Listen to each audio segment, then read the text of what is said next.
he saw that Yudhishthira was receiving tribute from all corners of the world, while he himself would deny even a glimpse of the palace.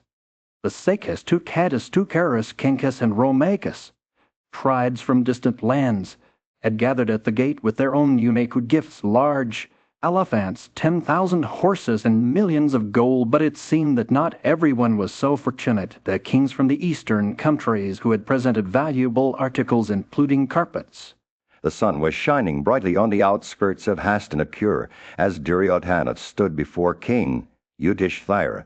His eyes gleamed with a mix of curiosity and disdain as he began to recount the vast array of tributes presented by kings from across the land. "Behold, a celestial one," Duryodhana said, his voice dripping with sarcasm. "The grandeur of King Yudhishthira's wealth, the Kashikasinus and Arhaz, who dwelled by the banks of the Salda river, had brought heaps of gold measured in drunas extracted from beneath the earth by industrious ants.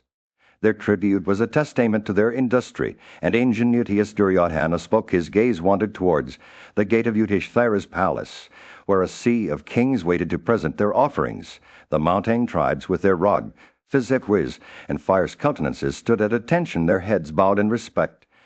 They had brought an assortment of gifts, soft black chimeras, white as moonbeams, sweet honey extracted from the flowers of Himabad, garlands of flowers from the northern Kuris, and diverse plants from the sacred Kailas. Duryodhana's voice dripped with disdain as he continued his tale. The Kiratas, armed to the teeth, had brought loads upon loads of sandalwood aloe and black aloe. Their tribute was a testament to their ferocity and martial prowess. He paused, surveying the gathering before him, and behold, O king, the countless other kings who had come bearing gifts. The Karatas, Deritas, Darvas, Shuras, Vayamachus, Audamvaras, Durbavegas, Cumaras, Paradis, and Valakis, all waiting patiently at the gate. As Duryodhana spoke, a procession of kings emerged from the palace gates. They were accompanied by their attendants, who carried an assortment of gifts, gold, perfumes, jewels, and gems. The kings themselves were resplendent in their finery, their elephants adorned with golden girdles and fine blankets. Chitrartha, the king of Gandharvas, led a contingent of 400 horses gifted with the speed of the wind. Tumdru, another Gandharva, presented 100 horses decked in gold. The Sukras, a Malekya tribe, gave many hundreds of excellent elephants. Bhairata, the king of Matsya, offered 2,000 elephants adorned in gold. The gifts continued to flow. Vasudana from Pansa presented 620 elephants and 2,000 horses. Yajnasna donated 14,000 serving girls, 10,000 serving men with their wives, hundreds of excellent elephants, and his entire kingdom. Vasudeva. The sun was setting over the majestic sacrificial grounds, casting a warm orange glow over the assembly of kings and sages gathered to pay homage to Yudhishthira. Duryodhana, son of Dhritarashtra, stood amidst the throng, his eyes drinking in the splendor of the occasions. He gazed upon the revered king. Duryodhana's voice echoed through the air. Those kings who are revered over all the world, devoted to truth and virtue, possess great learning and eloquence, and have undergone the grand rites of coronation. All wait upon and worship Yudhishthira. The words hung in the air like incense, filling the hearts of those present with a sense of awe and reverence. Duryodhana's gaze wandered to the magnificent vessels of white copper brought as sacrificial presents by kings from far and wide. Thousands of wild kine adorned with precious ornaments stood patiently nearby, awaiting their turn to be milked. The air was filled with the sweet scent of flowers and the soft murmur of chanting sages as the sun dipped below the horizon. Yudhishthira's bath preparations began in earnest. Kings from all corners of the land hastened to bring forth jars containing water for the ritual cleansing. King Valak led the procession with a golden-decked chariot, while Sudakshina himself yoked 4 majestic Kamoja horses to the vehicle. Sunada and the ruler of Chita worked together to fit the lower pole and flagstaff respectively. The king of the southern country stood ready with his coat of mail, while the ruler of Magadha adorned Yudhishthira's head with garlands of flowers. Vasudana presented an ancient elephant, its tusks gleaming in the fading light. The king of Matsya brought forth side fittings for the chariot encased in gold, and Kalidiya offered his finest chazas. The preparations neared completion. Duryodhana's eyes grew wide with wonder. He beheld the likes of Narada and Devala standing before Yudhishthira Performing the sacred ritual of sprinkling water over the king, the great rishis sat in rapt attention, their faces aglow with devotion. The ceremony reached its climax as Sathyakai held aloft an umbrella to shield Yudhishthira's head from the sun. Meanwhile Dhananjaya and Bhima busied themselves tanning the king's skin, while the twins Nakula and Sahadeva held chamaras in their hands. The scene itself had brought forth a magnificent conch forged by Viswakarman with 1,000 nishkas of gold. As Yudhishthira emerged from his bath radiant and refreshed, Duryodhana's heart swelled with emotion.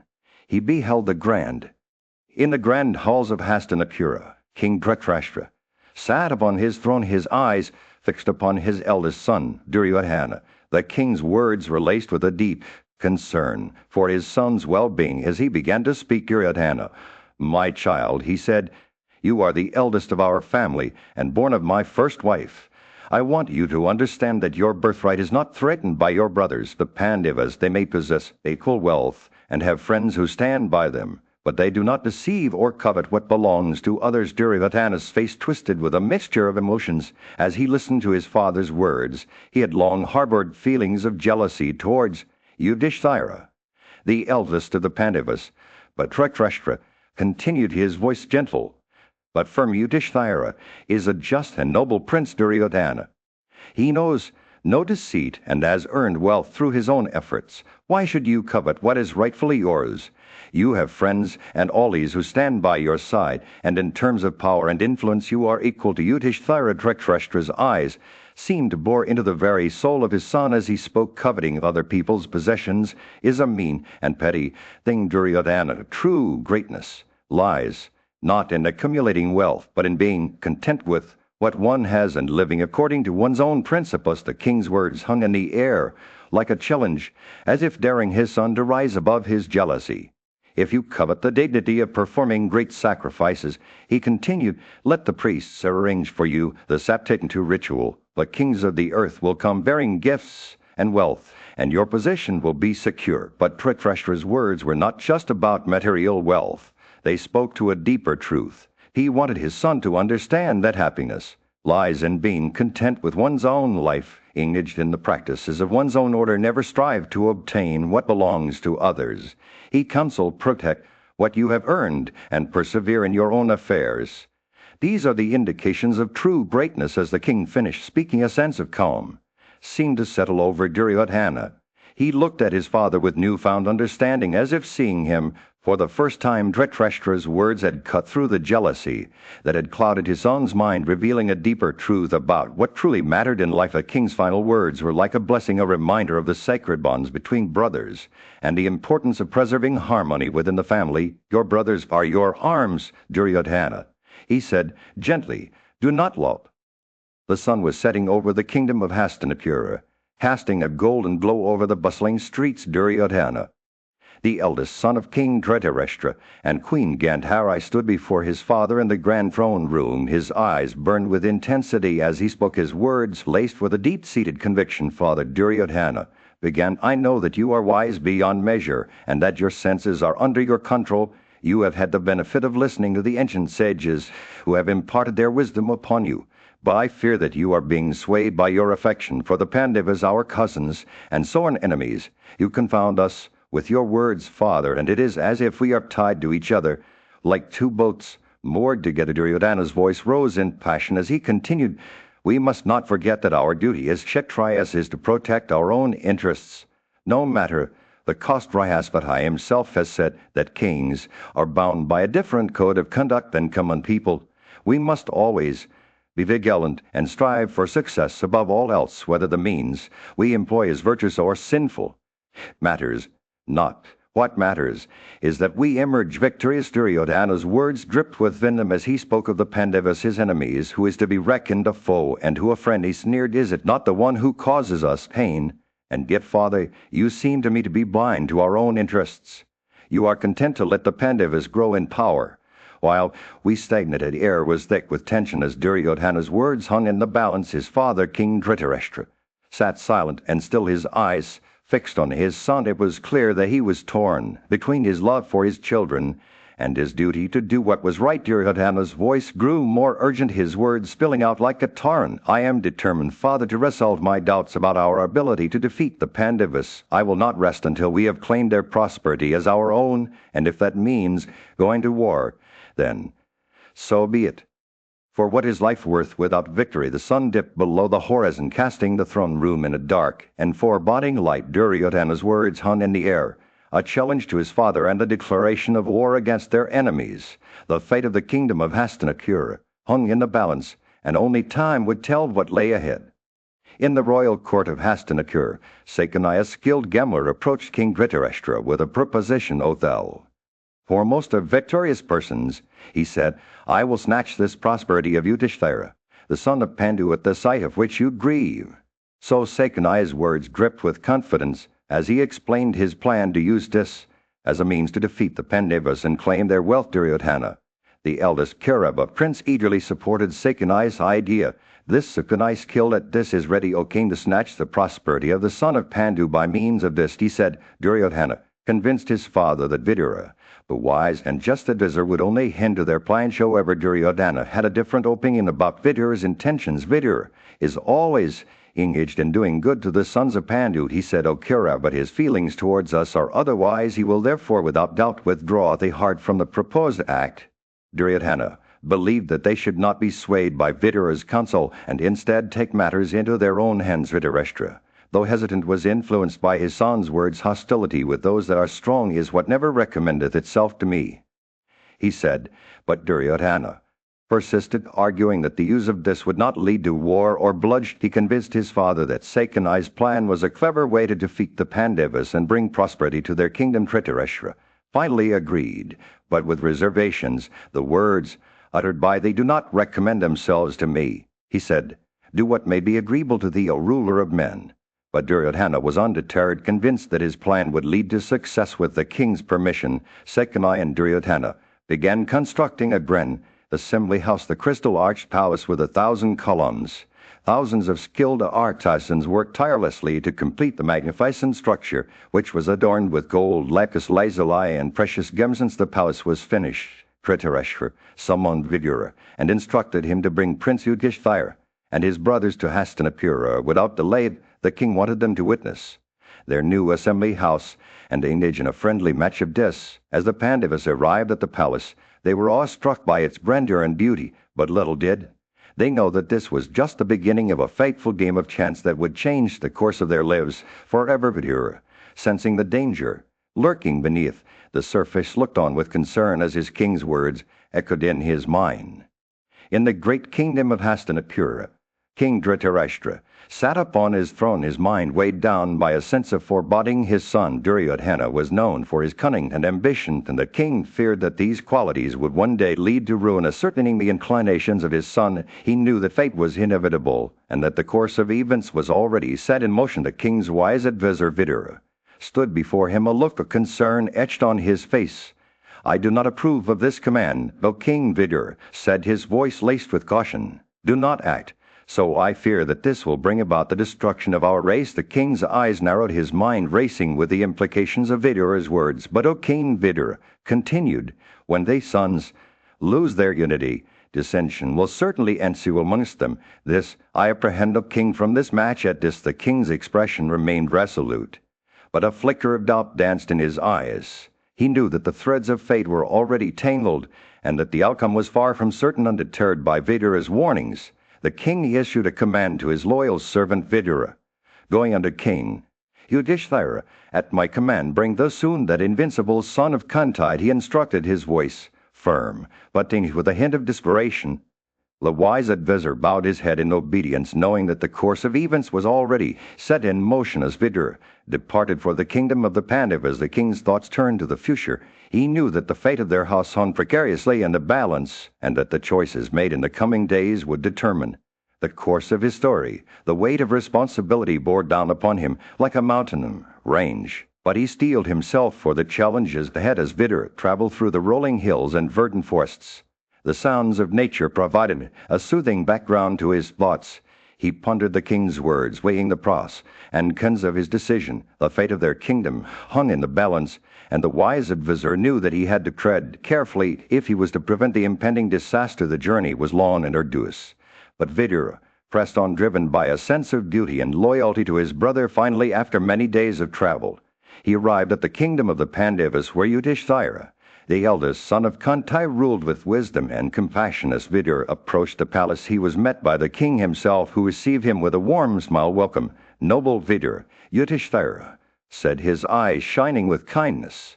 In a distant land, Vidura, a wise and virtuous advisor to King Dhritarashtra, set out on a journey to the kingdom of the Pandavas. He was tasked with delivering an invitation from his king, who wished to see if the Pandavas' palace could rival the grandeur of his own newly built one. As Vidura approached the city of Hastinapura, he entered the magnificent palace of King Yudhishthira, where he was greeted by the illustrious monarch himself. Vidura's arrival was met with curiosity and concern by Yudhishthira, who sensed that something was amiss. The king asked Vidura about his well-being and inquired if Dhritarashtra's sons were obedient to their father's rule. Vidura assured him that the king and his sons were happy and content, but he also revealed that they had been commanded by Dhritarashtra to invite the Pandavas to a grand gaming session. Yudhishthira was hesitant at first, knowing that gambling was a path fraught with danger and deceit. But Vidura reassured him that it was not his intention to lead him astray, and that he only wanted to fulfill his duty as an advisor. He warned Yudhishthira about the presence of notorious gamblers, including Sekani Chitrisna and others who were known for their cunning and skill at this. Despite his reservations, Yudhishthira decided to accept the invitation, motivated by a sense of duty and loyalty to his king. He vowed that if he was challenged to gamble, he would not refuse, but only as Sekani himself issued the challenge in the Sabha hall. With preparations made for their journey, the Pandavas set out for Hastinapura, accompanied by their relatives and attendants. Upon arrival, they were greeted with great fanfare by the curious, who were overjoyed to see the handsome Pandavas. The king himself welcomed them warmly, and after a brief visitation from his daughters-in-law, the Pandavas retired to their chambers. For rest, they spent the night in pleasure and sport, surrounded by music and entertainment. The next morning they rose early and performed their daily devotions before entering the assembly hall, where they were greeted by those who had come to gamble. As the sun rose over Hastinapura, the stage was set for a grand gaming session that would test the mettle of the Pandavas against the cunning and skill of the curious, most notorious gamblers. The air was electric with anticipation as the players gathered in the Sabha hall awaiting the start of the game. The stakes were high, but so too was the promise of glory and fortune for those who emerged victorious. As the dice rolled and the cards flew through the air, only time would tell if the Pandavas could resist the allure of fate and emerge on. The sun had just begun to set over the assembly hall, casting a warm orange glow over the gathering of kings and nobles. Yudhishthira, the eldest son of Pritha, sat at the forefront of his family's delegation, flanked by his brothers Bhima, Arjuna, Nakila, and Sahadeva. The air was thick with anticipation as they prepared to engage in a game of dice against their opponent Sekanius. They took their seats on intricately carved thrones adorned with costly carpets. The assembly erupted into a cacophony of whispers and murmurs. Sekani, the cunning son of Sibala, stood before them, his eyes gleaming with a calculating intensity. He addressed Yudhishthira directly, his voice dripping with persuasion. "Let us begin, O King." Sekani said, his words like a gentle breeze on a summer's day. "The dice await us, and the rules of play are clear. Let us stake our fortunes, and may the gods decide our fate." Yudhishthira's response was immediate and unyielding. His voice echoed through the hall, firm and resolute. "Deceitful gambling is sinful," he declared. "There is no kshatriya prowess in it.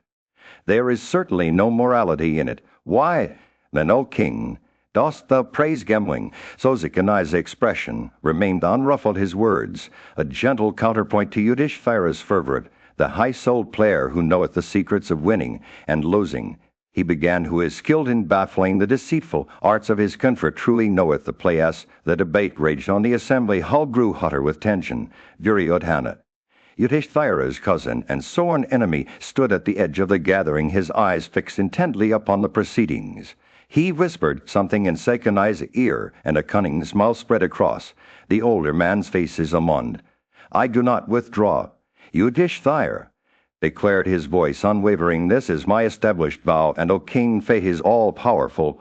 We all are under the control of destiny. With those words, the game was set in motion. The dice rolled across the table, their fate sealed by the whims of chance and the cunning of Sekenai. As the night wore on, the stakes grew higher, and the tension within the assembly hall reached a fever-pitch. Duryodhana stepped forward, his voice clear and decisive. O monarch, I shall supply jewels and gems and every kind of wealth, he declared, and it is for me that this Sekenai, my uncle, will play. Yudhishthira's response was laced with a hint of disdain. Gam.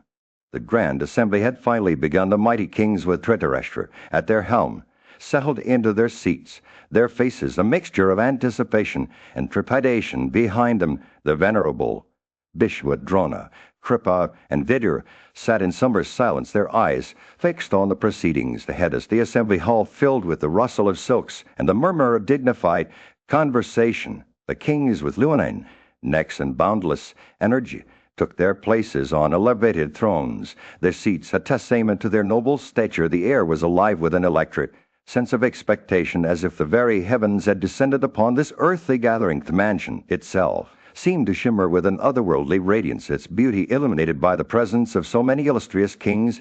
Each one was a paradine of virtue and valor, their countenances aglow with the wisdom of the Vedas. The atmosphere pulsed with an air of greatness, as if the gods themselves had convened to witness this momentous occasion. And then, without fanfare or warning, the game began. Yudhishthira, his eyes shining with a quiet confidence, stepped forward and announced his stake, a treasure trove of pearls, their luster like that of the moon and adorned with gold, so pure it seemed to radiate an inner light. The assembly held its collective breath as he asked Duryodhana, "What is your counter-state? What wealth do you propose to risk against my own?" Duryodhana's response was simple, yet telling. "I have many jewels, much wealth, but I am not proud of them. Win this stake, Yudhishthira." The words hung in the air like a challenge, as if daring the Pandava prince to accept the gauntlet. Sekenai, the skilled displayer, smiled knowingly as he took up the disc with a flick of his wrist. The disc flew through the air, their fate sealed in an instant. "I have won." Sekenai declared, his voice like a cold wind on a winter's night. The assembly erupted into a mixture of gasps and murmurs, some kings rising to their feet in protest, while others sat frozen in shock. The game had begun, and the stakes were higher than anyone could have imagined. In the heart of the kingdom, a grand game of chance was unfolding. The eldest of the Pandu sons, King Yudhishthira, stood tall, his eyes blazing with determination. He had been challenged by Sekenai, the cunning and ruthless son of Suvala, who had won the previous stake with unfair means. "Thou hast won this stake of me by unfair means," Yudhishthira declared, his voice firm, but laced with a hint of sadness.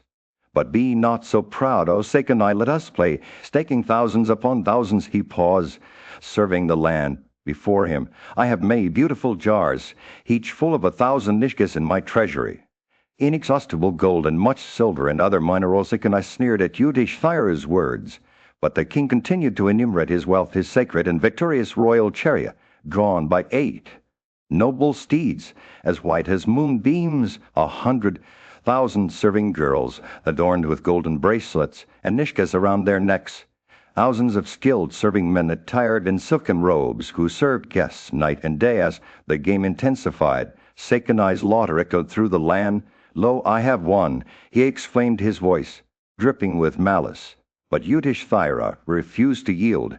He offered Sekenai his musty elephants adorned with golden girdles and ornaments, his cars each furnished with golden poles and flagstaffs drawn by well-trained horses and warriors who fought wonderfully. The stakes grew higher still. The steeds of the Titarite Kamasha and Gandharva breeds, decked with ornaments and given to Arjuna by Chitraratha after a great battle. Yudhishthira's wealth seemed boundless. 10,000 cars and vehicles, the draught animals of the foremost breed, 60,000 brave warriors, picked from each order, who drank milk and ate good rest. But Sekenai refused to be swayed. He adopted unfair means, rolling the disc with a wicked grin on his face. "Lo, I have won!" he exclaimed, at every turn taunting Yudhishthira with his own losses. The king's patience wore thin as the game reached its climax. 400 nidus, jewels of great value encased in sheets of copper and ironless. The final stake was offered. Sekenai's laughter grew louder still. "Lo, I have won it!" he exclaimed once more, his words echoing through the land like a curse. Yudhishthira's eyes fell, his heart heavy with sorrow, but even in defeat his spirit remained unbroken. The great sage Vasampana stood before King Dhritarashtra and began his tale. "Your Majesty," he said, his voice filled with a sense of urgency, "I must speak to you about your son, Duryodhana, that bringer of darkness and chaos." The king's eyes narrowed, but Vasampana continued undeterred. "When Duryodhana was born, he let out a cry like a jackal in the night. It was as if fate itself had ordained him to be the destroyer of our great Arata clan. I know that you may not want to hear this, your Majesty, but it is a truth that must be spoken." Vasampana's words hung in the air, heavy with foreboding. The king shifted uncomfortably in his seat. "But Vasampana, pressed on your son's fate is sealed just as the fate of the collector of honey, who climbs the mountain blinded by his desire for nectar. He does not see the danger that awaits him, and so he falls." The sage's words painted a vivid picture in the king's mind. Vasampana quoted the poet Sabha, whose words seem to echo through the ages. "Those who pursue their desires without heed to the consequences are like men walking blindfolded into a pit of fire." He spoke of the Bodhas and the Anhakas who had abandoned their own son for the good of their people, just as the Yadavas had united to slay Kansa. King's expression darkened at these words. Vasampana knew that he was walking a thin line between warning and accusation. If he were to command Arjuna to slay Duryodhana, he said, his voice measured and calm, the Kurus would rejoice, and our people would live in peace once more. The king's eyes narrowed, but Vasampana pressed on. For the sake of a family, a member may be sacrificed. For the sake of a village, a family may be given up. And for the sake of one's own soul, even the entire world may be surrendered. These words hung in the air like a challenge to the king's wisdom. Vasampana spoke of the great Asuras who had been persuaded by Kavya to abandon Jemma at birth. He told the story of the king who had killed the birds that brought him gold, blinded by his own desires. And he quoted Sikra once more, "Do not scorch them to their roots. Like a fire producing breeze that reduces everything to black charcoal." The king's face was set in a mask of determination, but Vasampana saw the faintest glimmer of doubt in his eyes. The sage's words had struck home, and the king knew that he had a choice to make, to follow his.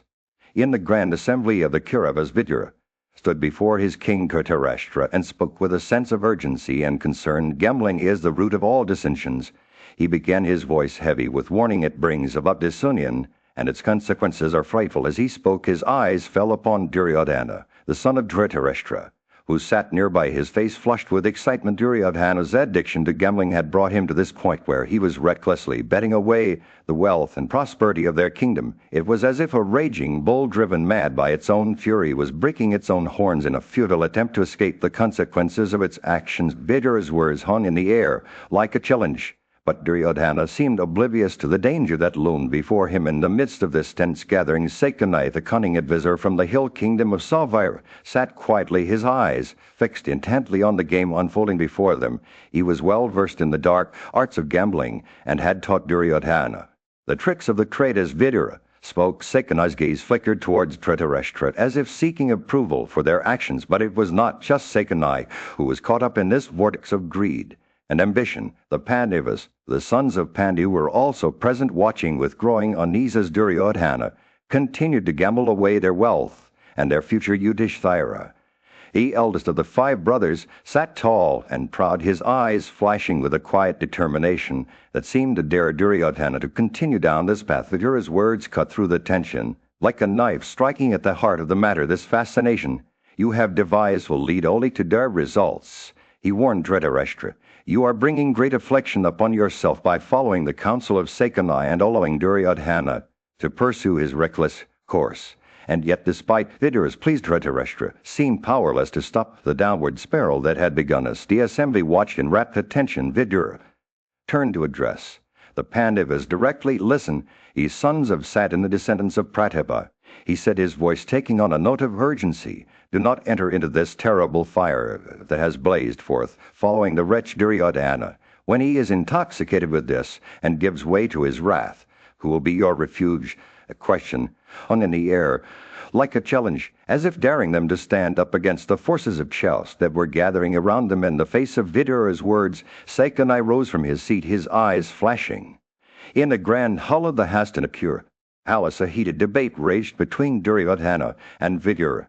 The younger prince, known for his fiery temper, stood tall, his eyes blazing with indignation. Vidur, he spat, you are always praising our enemies and belittling us. Your own masters, your tongue betrays your heart, and your words cut deeper than any sword. Vidur, the wise and venerable uncle of Duryodhana, listened calmly to his nephew's accusations. He knew that Duryodhana was driven by a desire for power and revenge against their cousins, the Pandavas. My dear Prince Vidur, began, his voice steady and measured, I have always spoken the truth as I see it, without fear or favor. My words may be harsh, but they are meant to guide you towards wisdom. Duryodhana scoffed at Vidur's words, calling him a parasite who had been cherished by their father Dhritarashtra like a serpent on his lap. You wish evil upon those who have cared for you, he accused, and your heart is filled with malice. The prince's anger was palpable, and Vidur knew that he must tread carefully to avoid further provoking. Duryodhana, undeterred, Vidur continued to speak the truth as he saw it. My dear prince, he said, the wise have said that there is no greater sin than injuring one's master. Yet you seem willing to ignore this wisdom and follow your own desires. Duryodhana's face reddened with rage, but Vidur pressed on, his words dripping with compassion. Consider, my prince, he said, that a true friend will offer guidance and instruction without expecting reward or recognition. But you, like a cat, wish evil upon those who care. For you are driven by your own desires rather than seeking wisdom and virtue. Duryodhana's anger reached a boiling point, but Vidur stood firm, his words piercing the prince's heart. Like a dagger, as the debate raged on, Vidur turned to Dhritarashtra, his eyes filled with concern. Great king, he said, tell us your thoughts on this matter. Do you think it wise to abandon those who have served you faithfully? The old king listened attentively to Vidur's words, and for a moment the room fell silent. Vidur's words were like a balm to Dhritarashtra's troubled soul. He knew that his son Duryodhana was driven by a desire for power and revenge, but he also saw the wisdom in Vidur's words. My dear uncle, he said, finally you have spoken the truth as you see it. I will take your words to heart and strive to be guided by humility and virtues. The debate came to. In the great hall of the kingdom, a solemn assembly had gathered to witness a game of dice between Yudhishthira, the eldest son of Pandu, and Sakanai, the cunning uncle of Dhritarashtra. The stakes were high, for the winner would claim not only wealth, but also the very lives of the Pandavas. Sakanai, with a sly smile, began to taunt Yudhishthira, asking him if he still possessed any wealth that had not been lost to them. Yudhishthira undaunted replied that he knew he had untold riches, but why was Sakanai so eager to know? Let the disc be cast, and with each throw the stakes would grow higher. The game began, and Sakanai, employing unfair means, claimed victory after victory. Yudhishthira, however, refused to yield, staking his brothers one by one, Nakula, Sahadeva, and even Bhima. The mighty warrior, with each loss, the assembly grew more agitated, but Yudhishthira remained resolute. As the game reached its climax, Sakanai proposed the final stake. Draupadi, the beautiful princess of Panchala, who was also Yudhishthira's wife. The assembly gasped in horror as Yudhishthira, with tears in his eyes, agreed to stake her. She is my wealth, he said, and I will play with you. For her the dice were cast once more, and Sakanai claimed victory. The assembly erupted into chaos, with the aged members crying out in dismay. Bhishma, Drona, Kripa, and Vidur sat stunned, their faces pale with grief. Dhritarashtra, however, was overjoyed, his eyes shining with excitement as he asked repeatedly if the stake had been won. As the news of Yudhishthira's defeat spread, the assembly dissolved into chaos. The kings present wept and wailed, while Karna and Dussasana allowed their faces twisted with cruel glee. In this moment of despair, Yudhishthira's fate was sealed. He had lost everything, his wealth, his brothers, and now even his wife. In the grand hall of Hastinapura, Duryodhana, the eldest son of Dhritarashtra, sat upon his throne, his eyes blazing with a fierce determination. He beckoned Shatav, one of his loyal attendants, to bring before him Draupadi, the beloved wife of the Pandavas. Bring her here, he commanded, his voice dripping with malice. Let her sweep the chambers, and let her stay among our serving women. Sheta hesitated, knowing that Duryodhana's words were laced with poison. He looked to Vidur, The wise and compassionate uncle of Dhritarashtra, who sat nearby watching the scene unfold, Vidura rose from his seat, his eyes filled with a deep sorrow. Duryodhana, he said, his voice like a gentle breeze on a summer's day.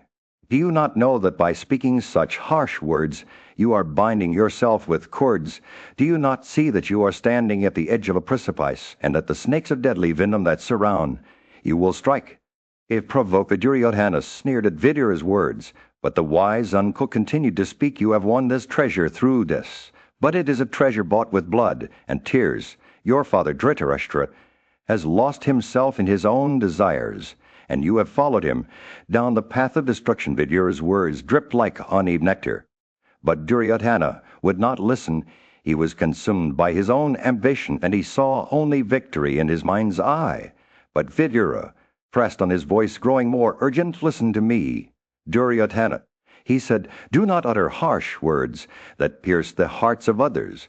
Do not subjugate your enemies through foul means. Remember, the Vedas condemn such actions, and they lead only to hell and suffering. As Vidura spoke, a vision rose before his eyes. A hunter's hook piercing the throat of a goat. The image was vivid, and it seemed to come alive in the air between them. Do not swallow the wealth of the Pandavas, Vidura warned Duryodhana. Make them not your enemies, for when you speak harsh words, you sow the seeds of destruction, and they will one day bear fruit. Dhritarashtra's son looked at Vidura with a mixture of contempt and disdain. He would not listen to his uncle's words, for he was convinced that he had won the game of death fair and square. But Vidura knew better. He saw the darkness gathering on the horizon. Like a storm cloud about to burst. He cried out in despair, many of the Kuras have followed you down this path of dishonesty. Even gourds may sink and stones may float. In the grand hall of the Kauravas' kingdom, Duryodhana, son of Dhritarashtra, sat at the center of attention, his eyes blazing with pride and arrogance. He had just emerged victorious from a game of dis against Yudhishthira, the eldest Pandava brother, with a sneer on his face. He commanded Pratyekaman, a messenger from the Sutta caste, to fetch Draupadi, the beautiful wife of Yudhishthira. Pratyekaman, trembling with fear, hastened to the abode of the Pandavas. Entering like a dog into a lion's den, he approached Draupadi and delivered Duryodhana's message. Yudhishthira, having been intoxicated with this, I, Duryodhana, have won you as my prize. Come now, therefore, to the abode of Dhritarashtra. I will take you, O Yajnas, nigh, and put you in some menial work. Draupadi's eyes widened in shock and indignation. Why, O Pratyekaman, dost thou say? So she asked, what prince is there who playeth staking his wife? The king was certainly intoxicated with this, else could he not find any other object to stake. Pratyekaman trembled as he replied, when he had nothing else to stake, it was then that Ajait, is a truth, the son of Pandu, staked you. The king had first staked his brothers, then himself, and then you, O Princess Draupadi's face darkened with anger. O son of the Sutta race, go and ask that Gamler, present in the assembly, whom he hath lost first himself for me, ascertaining this, come hither, and then take me with thee. O son of the Sutta race. A messenger returned to the assembly, repeating Draupadi's words. But all the Kauravas sat silently, their faces downcast, knowing the eagerness and resolution of Duryodhana's intentions. Yudhishthira, however, remained still like a man, demanded, giving no answer to the Sutta's inquiry. Duryodhana then commanded his brother Dussasana to bring Draupadi before the assembly. Dussasana rose with blood-red eyes and entered the Pandavas' abode, speaking harshly to Draupadi. Come, come, O Krisha, princess of Panchala, thou hast been won by us, and if thou of eyes large as lotus leaves, come now and accept the cuirass for thee. Lord Draupadi's face turned pale with distress. As she rubbed her hands over her forehead, she rushed to the place where the ladies of Dhritarashtra's household were, but Dussasana seized her. The assembly hall of the cuirass was filled with the weight of shame and sorrow as Draupadi stood before them, her dignity wounded by the cruel hands of Dussasana. With a firm voice she addressed the gathering weight. A little, the worst of men, Dussasana, I have an act to perform, a high duty that hath not been performed by me. Yet her words dripped with defiance, and her eyes flashed with a fire that seemed to pierce through the darkness as she spoke. Vaisampana's voice echoed in the hall, recounting Draupadi's anguish, dragged with greater force than before. The afflicted and helpless Draupadi, falling down upon the ground, thus wept in the assembly of the cuirass. The scene unfolded like a tragedy, as if the very fabric of morality had been torn apart. Draupadi's words poured out like a river, alas, only once before on the occasion of the Swayamvarat. I was beheld by the assembled kings in the amphitheatre, and never even once beheld afterwards. I am today brought before this assembly. Her voice trembled with emotion as she spoke of her vulnerability, exposed to the gaze of the crowd like a flower crushed beneath an unyielding weight. The assembly fell silent, their faces etched with shame and guilt. Bhishma's voice broke the silence, his words laced with wisdom and regret. I have already said, O blessed one, that the course of morality is civil. What in this world the strong man calls morality is regarded as such by others. However otherwise it may really be, his eyes seemed to hold a deep understanding, as if he beheld the very soul of Draupadi. The assembly's attention turned to Yudhishthira, and Bhishma's words hung in the air like an unspoken question. It behoveth him to declare whether thou art one or not one. The weight of responsibility settled upon the shoulders of the eldest Pandava, his eyes fixed on Draupadi with a deep love and concern. In that moment the assembly seemed to hold its breath, awaiting Yudhishthira's answer. Will he uphold the virtue of his family, or will he succumb to the darkness that had consumed the Kauravas, the fate of the Pandavas, and indeed the very future of the Kuras, hung precariously in the balance as Draupadi stood before them, her heart beating with a courage that seemed almost divine. In the midst of a grand assembly, where kings and nobles had gathered to witness the drama unfolding before them, Yajna's night, the beautiful daughter of King Drupada, stood weeping uncontrollably. Her husband's brothers, Arjuna, Nakula, and Sahadeva, sat silently beside her, their eyes cast downward in shame. Duryodhana, the son of Dhritarashtra, gazed upon this, saying with a mixture of malice and amusementus. Yajna's tears fell like autumn rain. She repeatedly implored the assembled kings to speak out against the injustice being perpetrated against her. But their silence was deafening, and Duryodhana's smile grew whiter as he watched them remain mute. He approached Yajna, his eyes glinting with triumph, and spoke words that would seal her fate. Yajna, he said, your question hangs in the balance, dependent on your husband's answer. Let them declare before these noble men that Yudhishthira is not their lord, and you shall be freed from this condition of slavery. He paused, his voice dripping with condescension. Let the illustrious son of Dharma, who is like Indra himself, confirm whether he is not your lord. Accept the Pandavas' offer or ours without delay, for we Kauravas are helpless in the face of your distress. The assembly erupted into applause at Duryodhana's words, with kings and nobles alike shouting their approval and making signs to one another with nods and smiles. Some even cried out in distress, while others looked on with faces turned sideways, eager to hear Yudhishthira's responses. The hubbub died down. Bhimesna, his arms smeared with sandal-paste, stood up to speak. His voice thundered through the assembly like a mighty drumbeat, shaking the very foundations of the hall. If our eldest brother king, Yudhishthira, the just, had not been our lord, he declared, we would never have forgiven the Kuru race for this injustice. He is the lord of all our merits, the lord of even our lives. If he regards himself as defeated, we too have been defeated.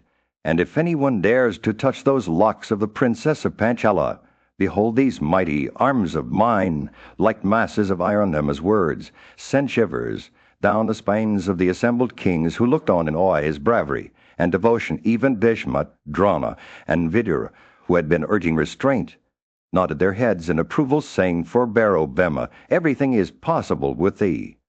In the grand assembly hall of the Kaurava kingdom, a heated debate had been raging between the noble princes and the cunning Duryodhana. The topic was the fate of Draupadi, the beautiful princess of Panchala, who had been won by Yudhishthira at this, and was now considered a slave. Karna, the son of Asodha, stood before them and declared that three individuals, Bhishma, Vidura, and Drona, who were independent and spoke their minds freely. However, he emphasized that Draupadi's status as a wife, daughter-in-law, and princess made her dependent on her husbands, who had lost all wealth and authority at the Kingdom. The fierce warrior rose to his feet, his eyes blazing with anger. He acknowledged Karna's words, but directed his ire towards Duryodhana, saying that if he hadn't staked Draupadi in front of the assembly, their enemies wouldn't have dared to speak.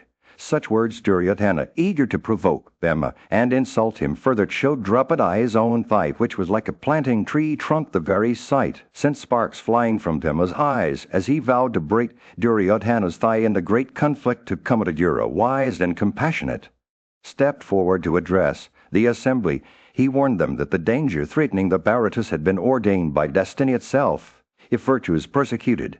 He cautioned the whole assembly, becomes polluted the Caribs were indeed engaged in sinful consultations, disregarding all proper consideration. Duryodhana still intent on provoking them, and Draupadi declared that he would abide by the words of his brothers, but urged Yudhishthira to acknowledge that Krishna was unwon. Arjuna, however, countered that their brother had indeed been their master before losing himself in the game. Just then a jackal's mournful cry echoed through the home chamber of Dhritarashtra's palace. The asses responded with their braying, and birds joined in with their cries. Vidura and Gandhara understood the ominous meaning behind these sounds. Destruction was near. Dhritarashtra, wise and just, rebuked his wicked-minded son, Duryodhana, for insulting Draupadi. He then turned to her, offering any boon she might desire. Draupadi's heart swelled with gratitude as she asked that Yudhishthira be freed from slavery, and that their children not be called the sons of a slave. Dhritarashtra granted her first wish, but urged her to ask for another. Draupadi then requested that them, Arjuna, and the twins regain their liberty with their cars and bows. The king agreed, and when she asked for no third boon, he praised her virtue and selflessness. In the midst of the curious assembly, Karna's words cut deep into the hearts of the Pandavas. He spoke of Draupadi's unwavering loyalty and bravery, saying that she had become a lifeline for her husband's family, saving them from the treacherous waters of despair. She has brought us to safety. Karna declared, his voice echoing through the hall. Words stung Emma like 1,000 thorns. He felt the weight of shame and indignation wash over him as he gazed at Draupadi, who stood by her husband's side with an unyielding spirit. How can our son be born from this insulted wife, Emma? He exclaimed to Arjuna. His voice trembled with rage and sorrow. Arjuna, ever the calm and wise one, stepped forward to soothe his brother's anguish. Superior persons do not dwell on harsh words spoken by inferior men. He said gently, we must focus on the good deeds of our enemies, not their transgressions. But Pamela was beyond consolation, his eyes blazing with a fierce inner fire. Pamela vowed to slay their enemies. Then and there, without hesitation or remorse, he would destroy them all, root and branch, and rule the earth as its undisputed king. I will not be swayed by words or command, he declared, his voice dripping with venomous venom. As anger reached a boiling point, Arjuna tried to calm him down, appealing to their shared humanity. He gazed at his brother with pleading eyes, and slowly the fire of wrath began to subside, but not before it had erupted from Vrikadara's very being. Out of his ears, his senses, and even his face, which became a terrifying sight to behold. Yudhishthira, wise and compassionate, has always intervened to stop them in his tracks. He wrapped his arms around his brother's shoulders, holding him close as he spoke soothing words into his ear. Be still, my brother, the king implored. Let us not succumb to our rages. The mighty Hera slowly calmed down. Yudhishthira turned to their uncle Dhritarashtra, who sat on his throne with a mixture of fear and curiosity etched on his face. The king approached him with hands joined in entreaty, seeking guidance from the wise old man amidst the turmoil that threatened to consume them all. With them as anger finally spent, the assembly fell silent, awaiting the next move in this epic struggle between good and evil, loyalty and betrayal. The sun had just begun to rise over Hastinapura, casting a warm glow over the city. King Yudhishthira, son of Pandu and brother of Arjuna, stood before his uncle Dhritarashtra, seeking guidance on their future path. O king, you are our master. Yudhishthira said with deep respect in his voice, command thus. As to what we shall do, O Bharata, we desire to remain always in obedience to thee. Dhritarashtra's eyes clouded over with a mixture of sadness and wisdom. He had seen the struggles that lay ahead for his nephews, but he also knew their strength and character. Blessed be you, Ajatasatru. Dhritarashtra said, using Yudhishthira's Sanskrit name. Go in peace and safety commanded by me. Go rule your own kingdom with your wealth. He paused, collecting his thoughts before continuing. O child, take to heart this command of an old man, this wholesome advice that I give, and which is even a nutritive regimen. You know the supple path of morality, possessed of great wisdom and humility. Where there is intelligence, there is forbearance. Therefore, O Bharata, Followed the counsels of peace. Dhritarashtra's words dripped with sincerity as he spoke of the importance of remembering only the good deeds of one's enemies, rather than dwelling on their hostile acts. He urged Yudhishthira to remain open to advice and counsel just as a wise tree bends in the wind. Remember not the harsh words of Duryodhana. Dhritarashtra said it, his voice tinged with a hint of sorrow for the pain that had been inflicted upon his family. Look at your mother Gandhari and myself also, if you desire us to remember only what is good. Yudhishthira listened intently, his heart filled with love and respect for his uncle. He knew that Dhritarashtra's words were not just empty counsel, but a reflection of the old king's own experiences and wisdom. As Yudhishthira prepared to leave, Dhritarashtra's eyes shone with tears as he looked upon his nephew and his brothers, and thee his virtue, and Arjuna his patience, and Demasna his prowess. And the twins are pure reverence for superiors. He said, his voice trembling, blessed be you, O Ajatis. True. Dhritarashtra repeated his words, a benediction on Yudhishthira's future return to Kandivaprastha, and let there be brotherly love between thee and thy cousins. Let your heart also be ever fixed on virtue. With these final words of guidance, Yudhishthira set out with his brothers for there. In the royal court of Hastinapur, a sense of unease settled over the princes as they received news that the Pandavas had departed with their wealth and jewels, leaving behind only memories of their triumph. Janmejaya, the king, sought to understand the emotions of his cousins. The sons of Dhritarashtra, Zamphayad, a revered storyteller, began to recount the tale. When Dasasana arrived at the palace, he found his brother Duryodhana, consumed by grief and anger. Vasampayana said, Duryodhana's words cut like a knife. Our father has thrown away what we won with such great effort. He has given it all to our enemies, his advisors. Karna and Sekanai joined in, their minds clouded by vanity. As when the princes approached Dhritarashtra, determined to sway him to their cause, Duryodhana spoke first, his words dripping with persuasion. Father, have you not heard of Brihaspati's counsel on politics? Those who do wrong must be slain. If we use the Pandavas' wealth to win over other kings, and then defeat them in battle, what harm can come to us? He paused, his voice rising with conviction. We will invite Arjuna, encased in his armor, to play this once more. We will let him think he has won, but we will secretly prepare for war. Sekanai chimed in, his eyes gleaming with cunning. Arjuna is already on the move, his Gandhava at the ready, and look, Frekudara whipped his chariot into a frenzy, while Nekula readies his sword and shield. Sahadeva and Yudhishthira signal their intentions to assemble their forces. We must not let them forgive us for the affront to drop at his honor. The prince's words dripped with malice, each one convinced that they were right. Duryodhana's voice rose in a crescendo. We will gamble once more. We will defeat the Pandavas at this and send them into exile. Either we or they will live as outcasts for 12 years, then spend another year unrecognized before returning to our kingdom. Sekanai, the master of this, boasted that he knew the secrets of the game, and that even if the Pandavas succeeded in their vow, the princes would be ready. As the prince's words reached a fever pitch, Dhritarashtra, the expression changed, his eyes clouded with doubt. But his son's conviction was like a balm to his wounded pride. Bring back the Pandavas, he said, finally, his voice firm.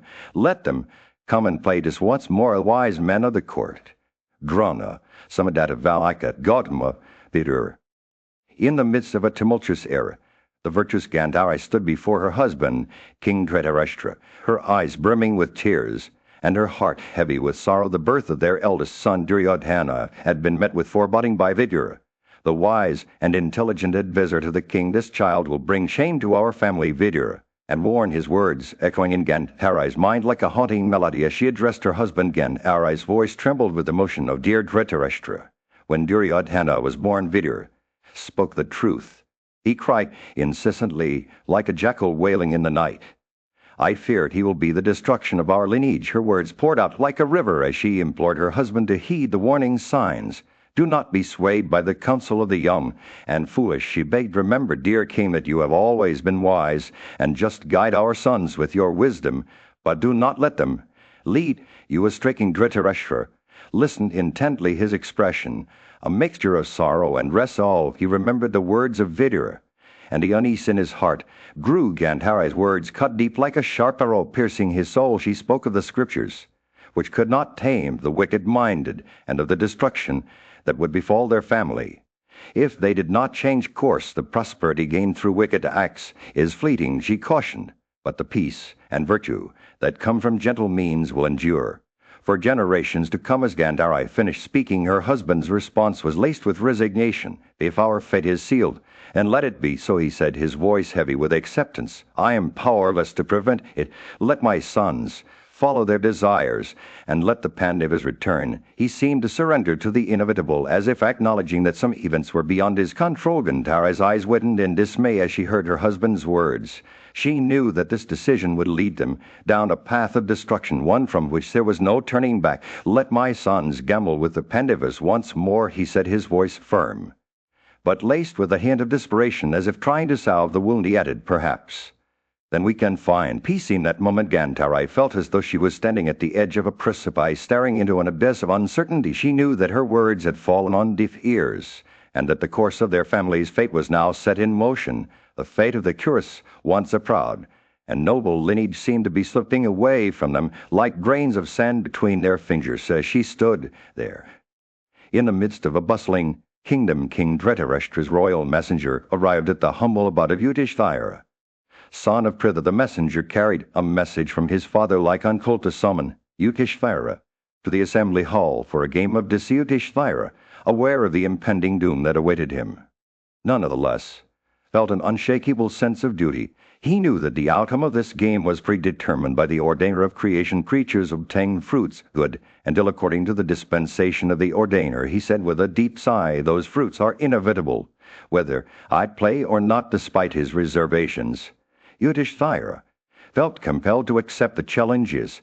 He made his way back to the assembly hall, accompanied by his brothers. Vaisampayana's words echoed in his mind, the minds of men over whom calamities hang become deranged and out of order. Indeed, the cunning Sekhani had already begun to weave a web of deceit, tempting Yudhishthira with promises of wealth and power. The mighty warriors returned to their seats, their hearts heavy with foreboding. Sekhani's words dripped with honey sweetness as he proposed a new stake exile into the woods for 12 years, followed by a 13th year in an unknown region, unrecognizable to all. If recognized, another 12-year exile awaited them. The assembly hall erupted into a cacophony of anxious murmurs and pleas from well-wishers urging Duryodhana's friends to reveal the danger that lay ahead. Yet Yudhishthira, driven by a sense of virtue and duty, chose to ignore the warnings.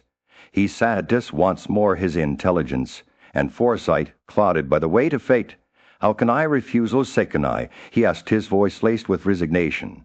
I play with you. Sekhani's smile grew wetter as he cast the dice, proclaiming victory. In a single throw, the assembly hall fell silent, the only sound the heavy sighs of those who had witnessed the unfolding tragedy. Yudhishthira's fate was sealed. The weight of his decision bore down upon him like a mountain. He knew that this game would lead to destruction, not just for himself, but for the entire Kuru dynasty. The threads of fate had been woven, and now there was no turning back. The sun was setting over the Kaurava court, casting a golden glow on the assembly of kings. The vanquished sons of Pritha, once proud and powerful rulers, now prepared for their exile into the woods, dressed in deerskins and threadbare rags. Dussasana, son of Dhritarashtra, beheld them with triumph in his eyes. Behold, he exclaimed, the absolute sovereignty of my illustrious king has commenced. The sons of Pandu have been vanquished, plunged into great affliction. Now we have attained the goal, either by broad or narrow paths. He boasted that they had become superior to their foes in prosperity and duration of rule. Dussasana's words stung like 1,000 arrows, piercing the hearts of the Pandavas. Bama, son of Pritha, approached him with a fierce determination in his eyes. Wicked-minded villain, he rebuked Dussasana. Boastest thou thus in the midst of kings? As thou piercest our hearts with these arrowy words, so shall I pierce the heart in battle. Dussasana, abandoning all sense of shame, danced around the Kuras lovely, crying out, O cow, them. His rage was palpable as he retorted, Wretch, Dussasana, darest thou use harsh words, as these whom doth it behove to boast? Thus, having won wealth by foul means, the assembly watched in awe as the brothers bowed to slay their enemies. Arjuna, the skilled warrior, pledged to kill Karna, Sekhani's son-in-law, and Duryodhana, the wicked king who had orchestrated their downfall. Dhamma vowed to drink Dussasana's blood like a lioness. They departed from the assembly, The brothers' determination was unwavering. They knew that on the 14th year from this day they would face their enemies. Once more the earth would soon drink the blood of those who had wronged them. Duryodhana, Karna's second and decisive promise of retribution hung in the air, like a specter casting a shadow over the assembly. The brothers' words were not empty threats. They were vows made to the gods themselves. And on that day, when the 14th year would come to pass, their enemies would fall before them like autumn leaves with hearts ablaze with determination and a deep sense of justice. The Pandavas disappeared into the woods, leaving behind a trail of defiance and promise. A promise to reclaim their kingdom and restore honor to their family. The sun was setting over the vast expanse of the Bharata kingdom, casting a golden glow over the assembly gathered before Yudhishthira. The prince stood tall, his eyes scanning the sea of faces, as he prepared to bid farewell to those dear to him. May I take my leave from all the Bharatas? Yudhishthira